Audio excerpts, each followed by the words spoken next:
The KRGS Doors Show, proudly brought to you by KRGS Doors. For all your shopfront roller shutters, roller grills, folding closures and bifold doors, visit www.krgsdoors.com.au. Welcome to the KRGS Doors Podcast. I'm your host, Drew Blackman. The aim of our podcast is to talk to cool people with cool stories, whether it be our suppliers, customers, staff, other business owners, or people from different walks of life, and get to know them a bit better. If you're interested in coming on, drop us a line or email, or connect with us via Facebook, and we can have a chat to see what we can do. Today on episode 48 of the 2-year-old KRGS Doors podcast, I'm joined by KRGS Doors Managing Director Clayton Blackman, and we talk to Barclay Gillett, General Manager of Austaron Surfaces. We talk all things in surfaces, and he also lets us in on what it's like to sail the Sydney To Hobart yacht race in a 38-footer built from pine. I'll also let you in on our next episode's guest, but for now, please welcome to the podcast, Mr. Barclay Gillett. If this doesn't turn you on, folks, you haven't got a switch. Barclay, thank you very much for joining us on the KRGS podcast. What is the Barclay Gillett story? Thanks, gentlemen, for having me. No drama. Mate, it's good to have you. And you're live here in the studio, which is even better. Yeah, Not via Zoom. Yeah, it's certainly a nice studio to be in with all the memorabilia around. Yeah, we've tried. We're supposed to be selling some, but Clayton just keeps bringing more and more in. So I'm a bit of a buyer, not a seller. Yes. Yeah, it's good. Yes. Some things you can't get rid of. Exactly right, mate. And some would call it a hoarder more so than a buyer. Probably. So, mate, what is the Barclay Gillett story? All right, fire away. So, married, wife, kids, what's the go there? Yes, married. My wife Lucy. I've got 3 boys. Lucy often says that I'm the 4th boy of the family. And the most work? Yeah, so Max, Hugo and Ollie. Ollie's the oldest at 11. Hugo 9 and Max 4. So 3 very rambunctious little runarounds. Excellent. They keep you on your toes, obviously. Yeah, very much so. Yeah, That's true. very, very much so.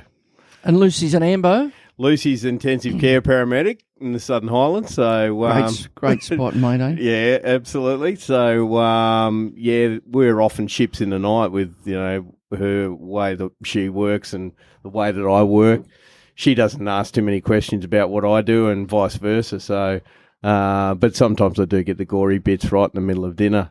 Someone's legs hanging off, or this bloke's had his arm chopped off, or yada, yada, yada. Tremendous. Just what you want to in the middle of dinner. Yeah, just as you're tucking into a nice steak. It's interesting you say that, because all them shows now are the raids, the RPAs and the inside the ambulance and that type of thing. Yeah, they're all the very the much raids. so. There's quite a few of. I think Luce has been on Bondi Rescue more than she's been on any of the other ones. To be She's honest, a paid star on Bondi. You do get a different feel for it once you have a family member either in the police force or as an AMBO or something. Because, as you'd know, Clay. Because some of the stories that you get, it's just classic. It's just it is unbelievable. Yeah, is what they've got to go through. So I do take my. So Lucy's based at the Barrel Hospital. Barrel Ambulance Station. Yep. She's one of 5 intensive care guys Yeah, down good. there. So Good one. How did you start in the surfaces industry, mate? So my background was commercial joinery. I used to work for one of the biggest manufacturers of commercial joinery called Moorcraft. Yes. Prior to that, I was working for a customer of theirs, Alsa Manufacturing, so I got poached and then went into architectural joinery. That's now called Mainline, operates out of Queensland. And at the time, we were starting to delve into solid surface fabrication. In fact, Don Carruthers, one of our directors, used to call on us, and so we were starting to fabricate right before the company got purchased, and then we all got made redundant. So I just dipped my toe into the solid surface world and thought, how good is this? We can do so much with it, and I decided to keep going. It wasn't another couple of years later that Brett tapped me on the shoulder and said, "Hey, why don't you come work for us?" And Brett's from Austaron Surfaces. Brett Warden, sorry. Brett Warden, So, and he's been a former guest here on the guest. KRGS Doors podcast. Moorcraft, mate, where were they based at? They were at Bessemer Road in Blacktown. So, really big commercial joiner, probably one of the biggest at the time. We had sort of 45 or 50 guys on the floor. It was a massive operation, and we used to pump joinery out. CNCs run 24 hours a day. It was a big operation. And you were managing it, or you were on the tools? No. I was a design and project manager for them. Yep. So I used to look after all the shop drawings and design work, liaise with all the architects and stuff in the beginning to get the job right. And once we press go, we'd rip into a building and start from the bottom and work your way up. So it was pretty high pressure. Yeah, I can imagine, mate. And I was working some pretty long hours back then. The old joinery manufacturer, unfortunately, mate, in this day and age, it's a dying... It's hardcore. Dying breed, mate, now, isn't it? I remember when I first kicked off over 30 years ago, the amount of shop fitters and joiners and so forth, but obviously the dollar is the king, and now they're bringing it in from overseas, and it's all prepackaged and shop in a box. Yeah, shop in a box, and obviously the IKEA stuff. You know what I mean? Like, you look at that now, it's all put together in a bloody Allen key. You know what I mean? So, unfortunately, the joinery side of things in this country has declined. Yeah, that's not right. the quality. Yeah. But the numbers, the volume, definitely. Yeah. There's only a few major players left, and you certainly see a big difference in the quality that you get from overseas versus what's made locally. Even down to the quality of the board and what's in the board. E0 here is truly E0. E0 overseas, God knows what's in it. You look at some of that furniture from IKEA, like it's a throwaway furniture, isn't it? You know what I mean? Yeah. You buy Disposable, yeah. You buy it, and 2-3 years later, it's worn out its welcome. Yeah. It doesn't matter what it is. It was a dining table or a bloody wardrobe, and it's knackered. Unfortunately, it's cactus. That role that you were into, was that straight out of school? No, I went to work for ALSA. So out of uni, I did interior architecture at uni. 4 years at uni, and then moved on went to ALSA Manufacturing. So I was in a design role prior to that. But still heavily involved in the joinery manufacture side, writing codes for CNC machine, basically coming from what's drawn on my screen straight to the machine. Yeah. And then, obviously broken down into parts, kitchens being a major one of those, and then architectural joinery around that. Yeah, good. So now you're at Austaron Surfaces. How long have you been there, and what's your role? 16. Actually, this is my 17th year there, so quite a while. 17 years putting up with Brett Warden, eh? Brett said the same thing on his podcast. I knew you'd been there 17 years. Brett had mentioned it. Jeez, yeah. Well, they say time flies when you're having fun. But, Bill Clinton. No, look, it's true. I've only really had 2 roles there. I was the national specifications manager. Well, first of all, I just looked after New South Wales, and then that evolved. And because of my background in architecture, they felt that I'd be very much accustomed to dealing with architects and getting the design on the same wavelength, mate. Yeah, that's right. So, but because of my background in manufacturing as well, that provided a very good lead in. So I knew how the projects rolled. I knew how to play the game, because it is a game. It really is, and the game's not won until you get the order actually on your table and it's left the job. Correct. So I really enjoy that game, and I really enjoy that chase. Do you find architects, Barclay, and you've been in it, you've been around for as long as I have? Do you find that architects now with technology have got it a lot easier because companies like yourself and myself are pretty much designing it, and they're just sort of copying and pasting? Would that very much so. In fact, I see, I think only this week I saw a copy and paste spec doc come across my desk that I'd seen 2 years prior. Yeah. And I knew it was a copy and paste, and there was the same mistakes that were copy and pasted 2 years prior in the new one. Yeah, look, obviously technology's helped them and so forth, where the old days it was like, architects were there for hours upon hours upon hours upon hours, drawing it up and so forth. But now it's all internet, copy, paste, and drag it across. And that's right. Mate, if I come back, I'm coming back as an architect, because I reckon they've got a I think their job has diminished. Back in the old days, if you look sort of the 50s, 60s, 70s and 80s, you know, the architect's role went all the way through to completion. Yes. So they effectively oversaw a project.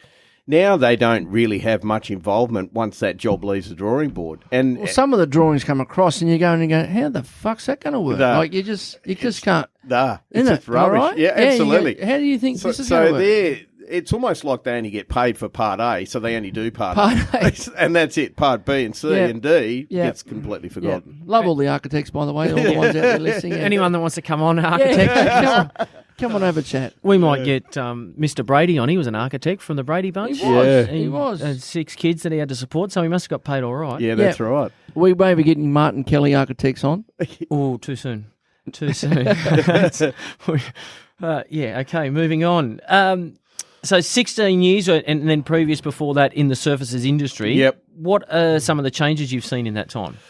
Look, very much of the use of machinery, computer-aided machinery, Yeah. been a massive increase. Look, there's still some of the best fabricators out there operate purely by hand, so i.e. no CNC machines and things like that. But more and more, that's really coming into effect. I mean, I only saw this week a fantastic one-off 3D mould system that you can use, that basically what comes off your drawing board, you send down to the mould system and the mould changes shape and then you form it accordingly. Wow. Now that means you can do one-off pieces just like that. Rather than go through the process of making a male mould, female mould, thermoforming it, bending it, you know, all that crap that goes along with it. And then, of course, that mould's then redundant once it's done its job. So it's reducing waste. It's, and accuracy too. So there's been some very, very cutting edge projects done in the last 3-4 years.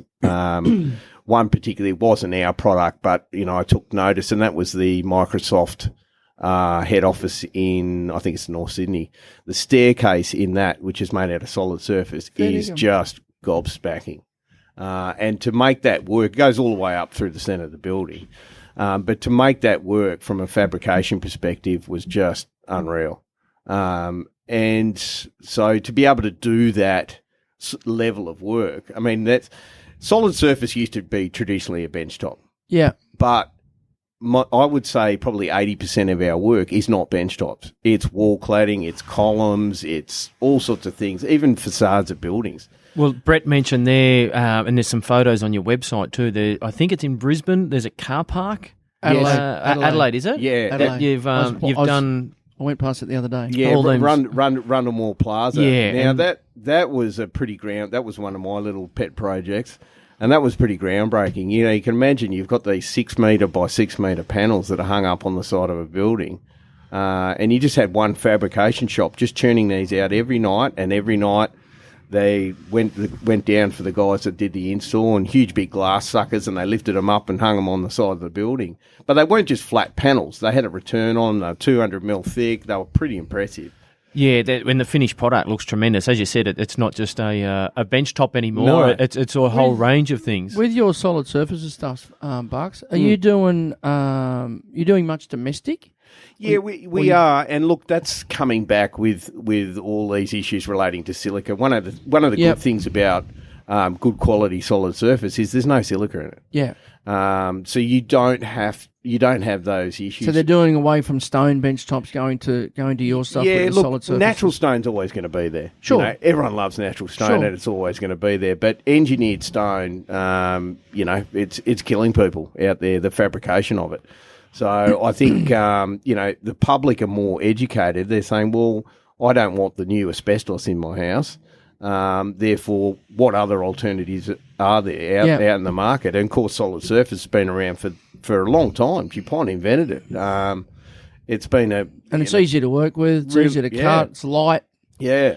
And also the variety of colours and that type of thing. Like we've seen your products. It's just an array of whatever you want to match your decor. And that's only going to get bigger. With that with that silica type of things, is that also an issue where you mentioned before the stuff coming in from overseas? You don't know what's in the board.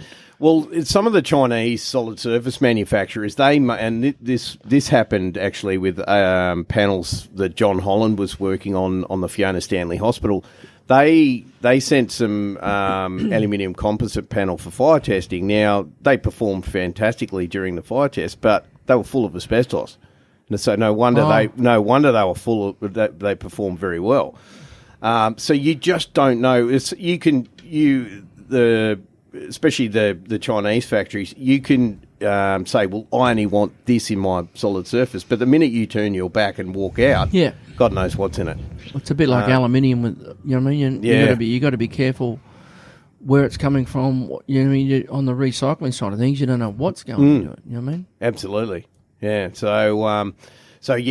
All solid surfaces are not created equal, really, at the end of the day. So it comes down to two main ingredients: alumina trihydrate and acrylic resin. And the quality of both those ingredients has got to be top quality, otherwise you're going to get a shit solid surface. How much education have you had to do in your role around learning? Because obviously there's changes and products and things like that to learn all those new products that is ongoing. Look, I don't think you ever stop learning. And that just keeps on going. Everyone does CPD points these days. I don't think there's a day where I don't learn something new. I think the biggest thing is educating the market, because a lot of people don't know what solid surface is. They just think, this plastic stuff. No idea really what it is. Yeah. So that is a massive challenge, I think. And once they understand what it is. That's in all industries, I think, Bucks. Yeah, that's right. So that's in all industries. And is that part of your role, or is it part of what your sales team's going out there knocking on doors, going, hey, we've got this new product that can be used for X, Y, Z. It's made up of this and that type of thing? Yeah, definitely, because you've really got to set the ball rolling with them. We are driven by specifications and commercial work. So if we're not getting specified, we're not getting sales.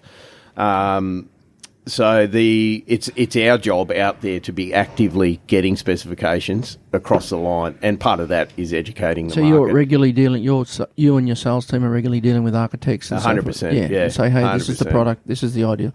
Same thing with us. Yeah. You know, we get architects contact us every day. Yeah. Whether it's via email or by phone, or they contact us all the time. Yeah, that's right. And I know Drew's mentioned this before, and we've had it on our social media, but we did a project. Obviously, we're based in Sydney. The client was in, I think the client was in Melbourne, and the job was in Perth. We had it up here on the big screen. I mean, we're all going through the drawings and so forth with the specification on what was going to be the right product and the right way to build it. Yeah. And the technology these days has been allowed to do that. You know what I mean? It is. You can be in 3 different parts of Australia. Which is great. And I think, especially post-COVID, we've seen more of that. Interstate interaction from different offices, and because a lot of these guys are still working remotely too. Yeah. And your company's got offices in all parts of Australia? Correct. They're in all major cities? Yeah, all major cities. Yeah. Including Taz. And look, and there's a great team with a lot of knowledge to be able to draw on. Good. Now, what's the biggest challenges you face in your role? At the moment, it's staff. But part of my that's a funny conversation we had today. part of my look. There's not one job I don't do in the company. So look, I'll even get on a forklift and unload trucks. So I'll even, when people are sick, I run the warehouse. So I'm pretty hands on with what you do. You can't be just a sausage maker. No, that's right. You've got to do all parts. So at the moment, I'm finding decent staff, like staff that come with a bit of knowledge and nous and experience, part of the staff that you want as part of your team. Like you guys, we're a family business. Yep. So they've got to fit as part of the family as well. They can't just be, in it for the money, or just, 9 till 5ers and shut the door and don't think about things. Yeah. They've got to have that same ethos. In their blood a little bit, mate. That's right. So where do you, with your staff, is it all across the board? So factory, sales, the whole lot? Yeah, I mean, we had one of our long-time warehouse guys move on to one of our clients, actually. And, that left a big hole. because, that guy could do the job backwards in his sleep, but to pass on that, get someone up to speed takes time. Yeah. And luckily we've found some good stuff, but only by the skin of our teeth that's happened. We're still advertising for a New South Wales spec rep. They're just not there, or people are not moving. You're not getting inquiries or anything, mate? Not at the moment, or the inquiries we're getting are just crap. They're straight in the shredder. We've had ads in, not only in Sydney but interstate for the last, since 12 months? 12 months, longer. I think it was January last year. Yeah. You get a bit of a flow, and then all of a sudden it just dies in the arse. I think the second biggest problem we're facing too is the change in project life cycle. So, what we were talking about before with architects just dropping it off at the whole process almost starts again. And with the advent of a lot of these builders now becoming design and construct guys, you're almost having to restart the game at the halfway point. So, that project life cycle too has been a big change, I think, and it's a challenge. So you've really got to be onto the project from every step of the way. You're seeing lately a lot of these builders with turnover with staff? Oh, definitely, yeah. And, some guys out there are dangling some pretty big carrots because they can't get staff. Yeah. So there's been a lot of chopping and changing. Some of it's good, some of it's not so good. It's interesting you say that, because we're saying again with the staff, and we're finding, and we mentioned it in a podcast previously, that people are sort of straight out of school, not educated or not trained up in or unskilled, and want $100,000 a month and want to work every second day. Yeah, that's right. Yeah, and I think I take the Elon Musk philosophy. I'm working from home. It's just crap. Yeah. So just forget it. I'm not a fan of it, mate. Seriously, it's bums on seats in the office, working as a team in a team environment. Yeah. Imagine having a footy team trying to work from home. I mean, it's not going to bloody. We had work, one last night. Trying to yeah, that's right. The Blues. That result. Yeah, they were all trying to work from home. We don't want to mention it. It's a flogging. But it's interesting you say that, because during COVID, we didn't miss a day here. No. We were working straight through business as usual. We put people and on we actually over put COVID. staff on while over COVID to keep up with demand. So I'm not too sure how others were working from home and still meeting the needs of their customers. Now, how do you advertise to your clients? You mentioned before that you deal with architects and that type of thing. Is it through word of mouth, previous customers? Repeat business? Is it through advertising in industry magazines? Yeah, look, we've had in the last 2 to 3 years, we've had a really good, strong look at the way we're marketing ourselves. And that's been, so now the approach is a fully focused approach, rather than just say, okay, we're going to go for print media, which way we're going to go. It incorporates everything we do. So, online presence, what the staff are doing out there in the market, advertising, I think, in glossy magazines these days is almost a thing of the past. Yeah, agree. Except the IFA magazine. I've got to say except the IFA. I always read that front to back each cover. month. Have a look at the cover. Just for everyone out there, have a look at the cover coming up on the next episode. Yeah, I'm sure you're on it again. Yes, we are. Funny that we are.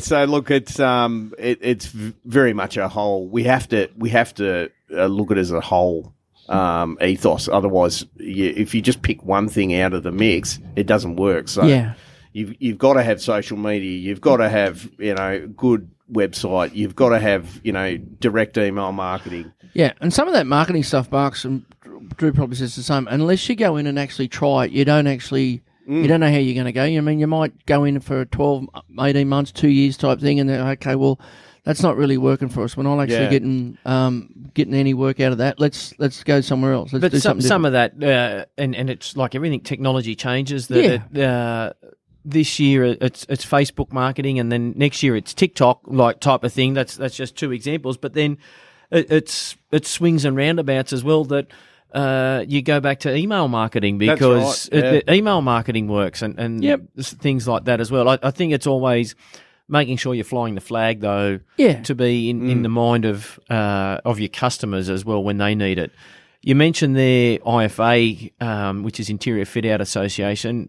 For those that don't know, most do know because we've mentioned before, Clayton is the president here in New South Wales and Barclay's the vice president here in New South Wales. So I'm sitting amongst IFA royalty here at the moment. I don't know about that. Is that a big part of your marketing as well, being out there to absolutely. in those type of associations to get to the customer as such? Absolutely. I mean, Austaron, like you guys, has always been a big supporter of industry associations. So, I mentioned before when we walked in here that I'm at a kitchen and bathroom industry night tonight, and that's through the KBDI. So, where's that at, mate? That's actually at Caesarstone, so they're going to explain to us how they're not killing all their stonemasons tonight. It'll be interesting. But that's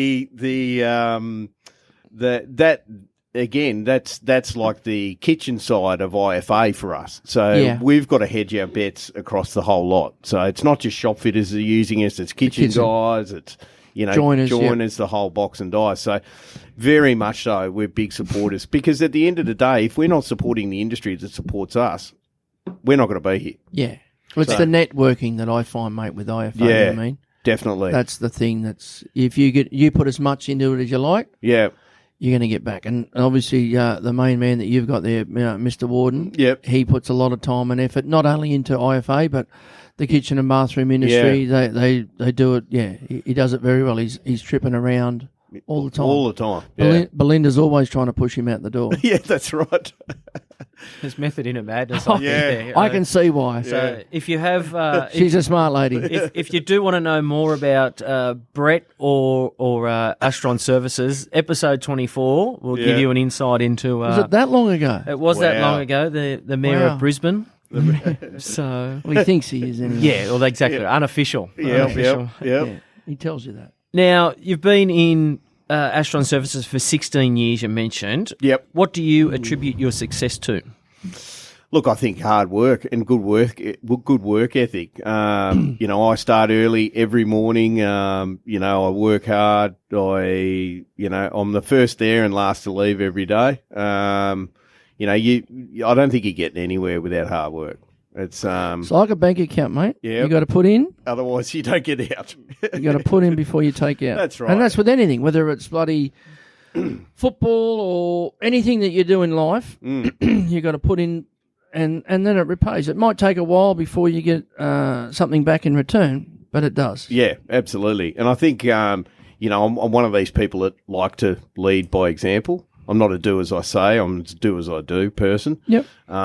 So if, I've got people there that are working their guts out and I'm bludging, well, then it's not a good look, is it? No, correct. Do you think that's work ethic comes from your family or your parents and that type of thing? Yeah, I think so. I mean, my old man was a hard worker. My mum was a hard worker. So, I think it's something you learn in life. I think it's missing in a lot of younger generations these days. Could not agree with you. I'm not talking for my immediate daughters, but mate, I could not agree with you 100% more. Yeah, I just don't seem to have that same different roll up your sleeves attitude. Yeah. Or someone else will do it. We get back to the staff that's you look people coming in for interviews and so forth, and you just like, whoa, what's going on here? How are you doing? How do you do your shoes up in the morning? Like it's just got me worried. Some of them, or even the clock. Hang on, it's 3 o'clock. I hate clock watches. It's knock off time. That's pisses me off. Nothing worse. Yeah, it just clock watches drive me to tears. Yeah. The job's only like if we go another half an hour, we'll have the job finished. But no, hang on, it's knock off time type of thing for me. We'll be back tomorrow. Yeah, that's right. So crazy. Just on that, what did your parents do for work? My old man was one of the only white man directors of Fujitsu. So he was a hard worker. He started from the bottom, worked his way up the top. Unfortunately lost him in 2002. So quite a while ago. Oh, sorry, 2000. So quite a long time ago now. 23, and my mum was master of all. She was, from a landscape gardener to all sorts, but she's from a farming background, so very much used to rolling up her sleeves and getting stuck into things. Good. So, That's good. That's good, mate. Now, away from work, how do you relax? Oh, at the moment, it's running after my boys, but I can imagine. Look, I try and my two main passions sport-wise are sailing and skiing. So I try and fit in as much of that as possible. Snow skiing, water skiing. Snow skiing, yeah. So that's my biggest way of sort of relaxing, because I just don't think about work. So with sailing, it's ocean racing. With skiing, it's more skiing for myself, but I still do a bit of racing here and there. Bucks, how does that go now? Because obviously you once upon a time, how long have you been down the Southern Islands now? 3 years? 3 years, yep. So 3 years ago, you used to live at Balmain? Yep, correct. So obviously right sort of in the heart of the harbour there with sailing and so forth, and now moving down to Mossvale. Yep. It's a long way from the water down there, pal. It is. It is. How are you going with your sailing now? It hasn't really had an effect, to be honest. In the last few stints that I've been doing Hobart campaigns each year, which I'll probably have to have a rest this year because it's pretty taxing on the family, especially at Christmas time, when it's the worst time of year to have a yacht race, really. It is something I would I've never been and watched it live off the harbour, the start of it, really, but it's something, I don't know why, but it's something that I would really love. It's fantastic. Just to do from... But, the lead up and even Christmas Day, your mind's not even on Christmas Day. All you're thinking about is that gun going the next day at 1 o'clock, and off you go to Hobart and pushing the boat as hard as you can. So...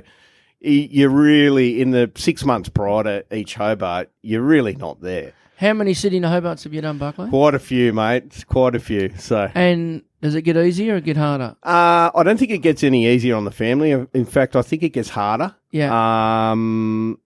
It is a shit of a time of the year for that, isn't it? Like some of the other races that doesn't get publicised. Like in 2018, we won the Sydney Noumea race, which was that's double the length of the Hobart and twice as dangerous, but it gets no press. No, I didn't even know about it until you mentioned it. So you think about it, Hobart, you're within. If shit does hit the fan, you're in helicopter range 99% of the trip. Time, yeah. Noumea, 1 day off. That's it. Good night. Good night, Irene. Yeah. What's the best result you've been involved with, mate, on the Sydney To Hobart? Oh, we did. We had probably the quickest trip in the year just gone. Quickest on King Billy. Now, King Billy's a beautiful boat. Just with the jacket that he's wearing, King Billy, I noticed. Yeah, it's as the name says, it's actually made out of King Billy pine. It's a modern-looking yacht, but just built by one of the best boat builders in Australia. It's 20 years old, so it's not a new kid on the block. Yeah. But just, beautifully maintained. Phil Bennett, who owns it, spares no expense on us and the boat. And it's always a pleasure. Actually, you feel privileged when you're asked to go to Hobart or do a long race on that boat. So, how many people's on that boat when you go to Sydney To Hobart? So normally 8. It's only a 30. It was supposed to be 40, but it was the only shed was only 38 foot long, so it is only 38 foot long. It gets pretty squishy. You're used to living in each other's pockets for that whole time. And over that, so this trip that you just did, Sydney To Hobart, the last one, how long? How many days? I was just over 3 days. So for a little 38-foot boat, that's flying. We were smoking. You must have had the wind up your ass. It was. Our forte is hard on the nose, but this race we got it hard up the bum, and there was some of the most exhilarating surfing moments in this race that I've ever had. Ass puckering, actually. So with that, no sleep for 3 days? No, you generally do. So at night we run 3 on 3 off, and during the day 4 on 4 off. So you do get a bit of sleep. When you sail on a modern boat like a carbon boat, it's a bit like being on the inside of a guitar when you're off watch. So there's a lot of noise, but King Billy being timber, it absorbs quite a bit of sound. I mean, it's still bloody noisy downstairs, don't get me wrong, but you're that bloody knackered that you'll get you might have 4 hours sleep a day. So it's pretty good. You're not actually that wrecked at the end of it. Everyone says, you don't sleep, but you'd actually go bananas if you didn't sleep. You got to get your rest. So what is your highest placing there for? We got a 3rd this year, so in our division, which was pretty good. So Hobart's one of those races I don't think, it's a bit like, wanting to climb Everest. You're going to, some people are lucky enough to win that Tattersalls Cup. But for most of us, we just keep trying and we'll keep coming back until we bloody win it. We might not ever bloody win it. But just, is that still using that illegal motor in the wing keel? Or? No. It's everyone talks about a motor, but turning a motor on at the speeds we're doing will actually bloody slow you down. So, yeah. No, that'd be tremendous. That's I actually didn't know that about you, Barclay. So no, that's really good, mate. Yeah, and that'll be in the intro. Yes, Sydney to Hobart. Sydney to Hobart, play skidder. Yes, bronze medalist. Yeah, and the skiing side of things, mate. So we've Mount Gibraltar down there at nothing in the Highlands. Thredbo's my home mountain. We nearly had snow yesterday. Christ, it was cold down there yesterday. It was -6 at my place and -1, I think, at Clayton's. -1 when I left home yesterday morning. She was very frosty, but we've got shares in a place down at Thredbo, which we're lucky enough to use quite a bit. Summer down there has been unreal, and it's getting bigger and better every year. It's almost busier than winter. So guys with the mountain biking, which I don't really get into. I'd rather go and have a couple of beers at the pub. But skiing I take very seriously. Where's the best place you've skied? Italy for sure. Yeah, hands down. Italy's one of my favourite. In the Dolomites, it is spectacular. Yeah, it's huge, absolutely huge. It just keeps going and going and going. We were lucky enough the year that we were there, we had excellent snow, but it can be pretty shitty when the snow's crap. But it's a standout for me. Now, mate, to finish the podcast, we ask our fast 5 questions, which are just rapid fire to get to know you a little bit better. Yep. What would be your last meal? Oh, definitely crayfish. I love crayfish. So yeah, seafood. Yeah, so I'm a seafood man. Yeah, for sure, 100%. It's hard to beat, mate. Hard to beat. And you may have just mentioned it, but what's your drink of choice? VB. Hey. Love VB. It's got to be in a can, though.